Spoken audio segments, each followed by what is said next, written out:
back, Bullion here. Welcome to this unboxing and review of the latest release from the Royal Mint Queen's Beast series, the Falcon of the Plantagenets. I have the 1/4 ounce gold proof and the 1 ounce silver proof for us to have a look at today, up close and personal to the 4K camera. Hopefully we'll get a good look at it really nice and close and see some of the detail on the coin. Now, the Queen's Beast series is one which I am very fond of. I think it's an absolutely fantastic series. I have featured other reviews and unboxings of the 1/4 ounce gold and silver proof coins as they've come out. If you'd like to see those, I'll put some links down in the description below. But today, we're going to be unboxing this Falcon of the Plantagenets, as you can see here. The Falcon of the Plantagenets, 1/4 ounce gold proof and 1 ounce silver proof. They are the 2019 versions of these coins, yet they have come out in September 2018. I don't really know why they are dated 2019 when they're released in 2018, but hey ho, that's the Royal Mint's decision-making processes for you.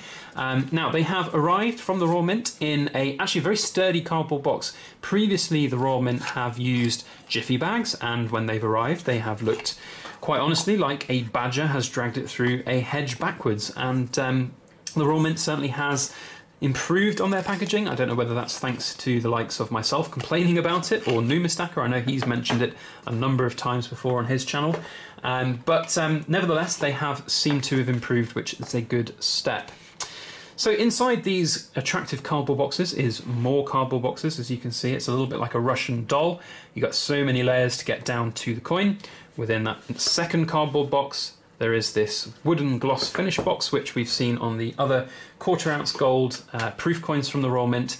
On the 1 ounce silver version, it's a lot less complicated. It's just a little box which you open. Now, the wooden gloss, well, first of all, the wooden gloss box is very nice indeed. I like them. I think they make great little display pieces. It would be very nice to have a display cabinet with all of these laid out. And as you can see, you can have the coin in there standing up as well. It's got this little magnetic stand in there that you can use to display your coin so you can see it, which is really very cool. So I like these boxes. I think they're very good indeed, and it's good that they're keeping the same style throughout the series, because that would bug me as a collector if they change them. Now, the coins come with a couple of little information booklets. They're both the same, they're just different sizes, so we'll have a look at this bigger one here, which is for the silver proof one. This comes with all of the information about the series, so I'm not going to read all of this. Have a pause and a read at your leisure if you so wish. Oops, skipped a page there. But it's got a lot of the information about the Queen's Beast series, about the Falcon itself, of the Falcon of the Plantagenets, which is a very historical symbol that has been around for centuries for various royal families and aristocracies.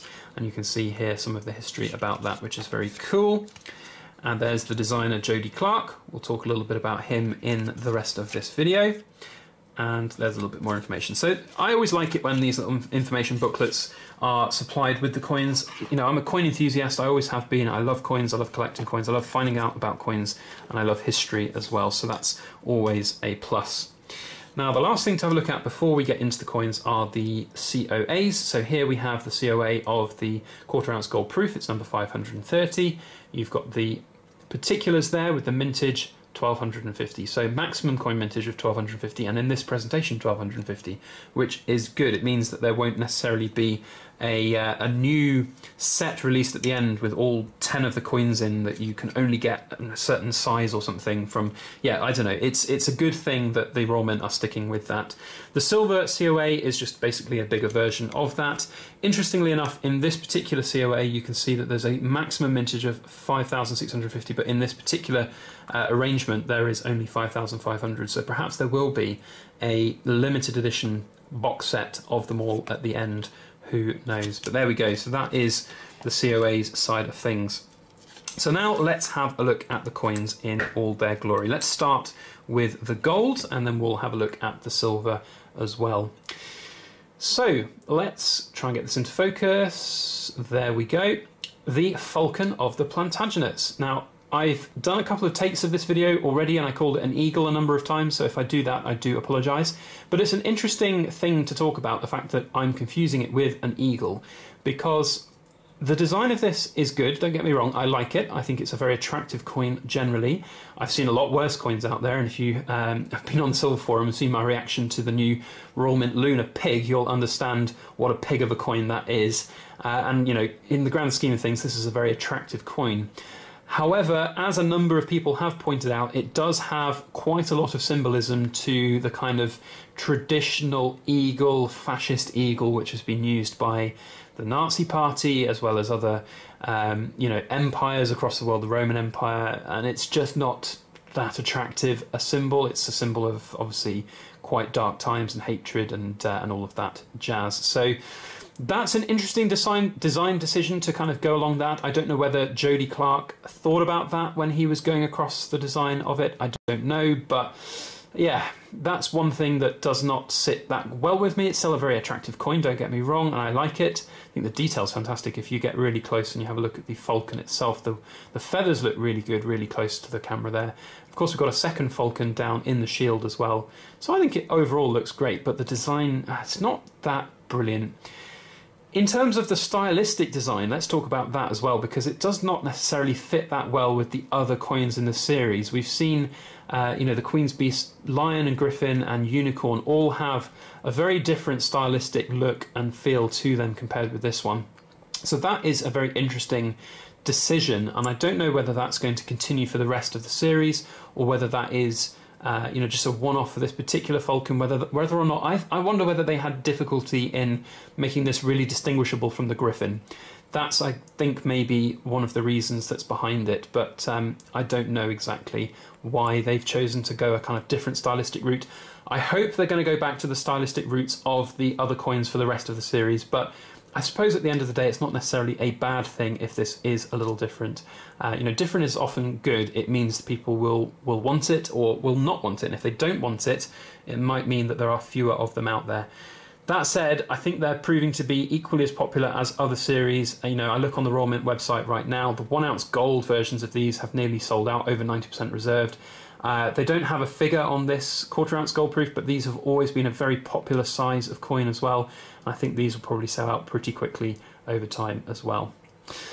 Now, the question I get a lot asked is it worth investing in these proof coins from this series? And it's a difficult one to say. We've seen a lot of these coins do very well in the bullion versions. The 2 ounce lions, the 2 ounce griffins, and to a certain extent now the 2 ounce unicorns and dragons are starting to appreciate very well from the start of the series.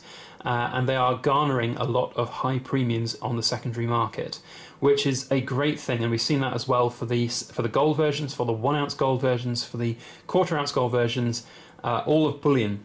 Now, whether that's going to transpose into the gold versions, I do not know exactly.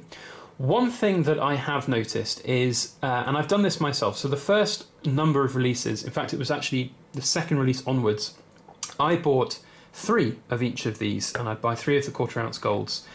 And after a couple of months, when they'd sold out from the mint, I was able to sell those coins at a small profit on the likes of eBay. And, that's good. You can make a small profit on them there, and that's, maybe collectors looking to backdate and come back and get previous versions.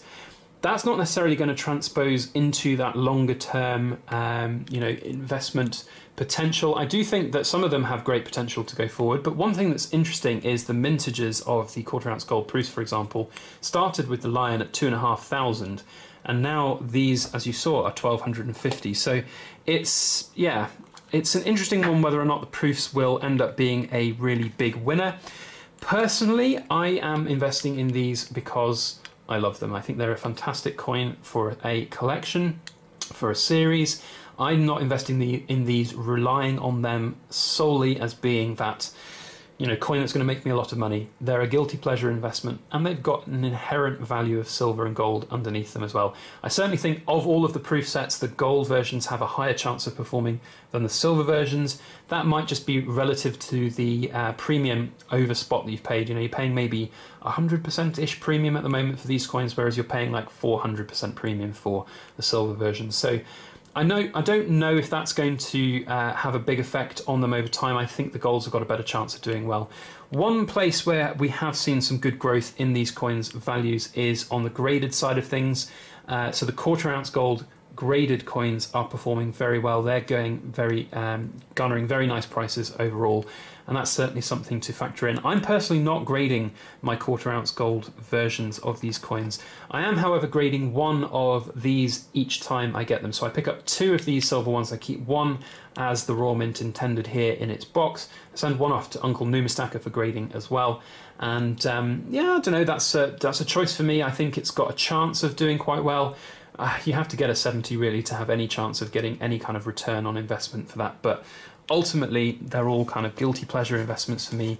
I'm not relying on them to make me, you know, rich. I'm not relying on them to get me huge returns. I'm just enjoying the coins for what they are. Just very attractive proof coins indeed. Now, what I'm going to be doing is next Wednesday, we're going to have a Ponderous Wednesday topic on these coins, and we're going to compare a lot of them together. I'm going to talk a little bit about the Queensby series and some of the good points and bad points that I perceive there to be with this series, and some of the potential benefits of investing in this series. So if you'd like to see that video next Wednesday, then do make sure that you hit the subscribe button and hit the little alarm bell if you want to get a notification when that video goes live. Hopefully it will be an interesting topic for us to have a good old ponder about. But if you liked this video and if you like these coins, then please do make sure you hit the thumbs up button here on my channel. It really does help share the video through the YouTube algorithm and helps to grow my channel and continue making cool content for all of you to watch. Otherwise, that is all I have to say. Thank you so much for watching, and please make sure you like, share, comment and subscribe for more.